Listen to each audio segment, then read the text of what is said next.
Hello friends, ഇന്നത്തെ എപ്പിസോഡിൽ ശ്യാമ എഴുതിയ ആത്മഹത്യാക്കുറിപ്പ് അത് ആരുടെ പക്കൽ എത്തിച്ചേർന്നെന്നറിയാത്ത ആശങ്കയിലായിരുന്നു ശ്യാമ.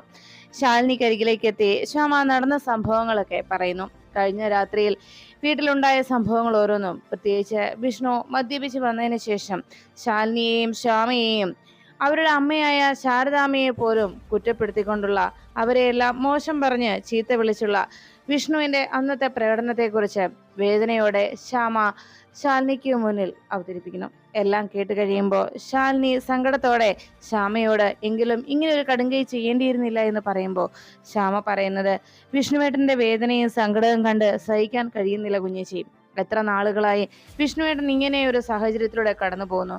കുഞ്ഞേച്ചിയുടെ മേലുണ്ടായിരുന്ന വിശ്വാസമായിരുന്നു വിഷ്ണുവേട്ടനെ ഇത്രയും നാളും ജീവിക്കാൻ പ്രേരിപ്പിച്ചത്. അവസാനം ആ വിശ്വാസം പോലും വിഷ്ണുവേട്ടന് നഷ്ടമായിരിക്കുകയാണ്. ഈ ഒരു സാഹചര്യത്തിൽ വിഷ്ണുവേട്ടൻ ഇനി എങ്ങനെ മുന്നോട്ട് ജീവിക്കും?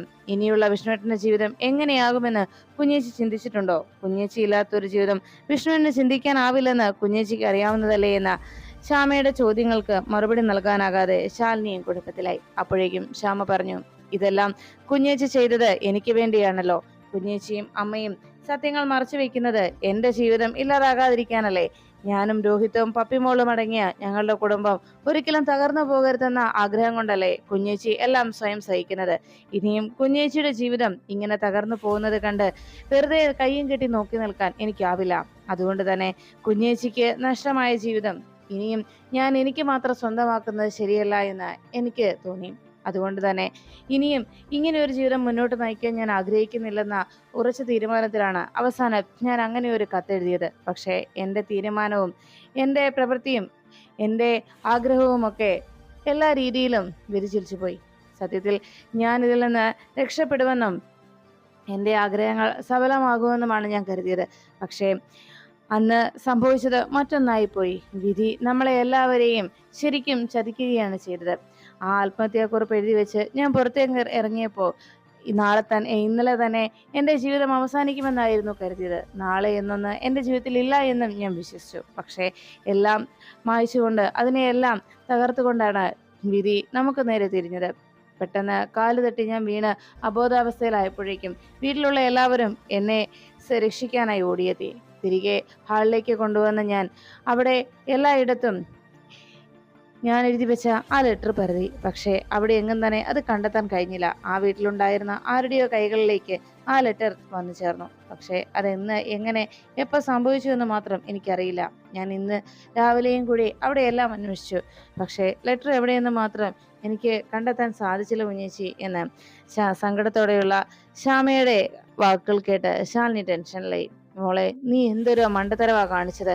ആ ലെറ്റർ ആരുടെ കയ്യിലാ എത്തിച്ചേർന്നെന്നും ആര് ആ ലെറ്റർ എങ്ങനെ ഉപയോഗപ്പെടുത്തുമെന്നും എങ്ങനെയാണ് ആ ലെറ്റർ ഓരോരുത്തരും ദുരുപയോഗപ്പെടുത്തുക എന്നും പറയാനാവില്ല. എന്താണെങ്കിലും നീ ചെയ്ത് വലിയൊരു മണ്ടത്തരമായി പോയി എന്ന് ശാലിനി ശ്യാമയെ കുറ്റപ്പെടുത്തുന്നു. പിന്നീട് വീട്ടിലേക്ക് മടങ്ങിയെത്തിയ ശ്യാമ ആകെ ടെൻഷനോടെ ഇരിക്കുമ്പോഴാണ് പുറത്തുപോയ രോഹിത്ത് കുറെ വൈകിട്ടും വരാത്തത് കണ്ട് നിരാശയോടെ ഇരിക്കുമ്പോൾ രോഹിത്തിന്റെ കാറ് വന്ന് മുറ്റത്ത് നിൽക്കുന്നത് മട്ടുപ്പാവിൽ നിന്ന് വിഷ്ണു കാണാനിടയായി.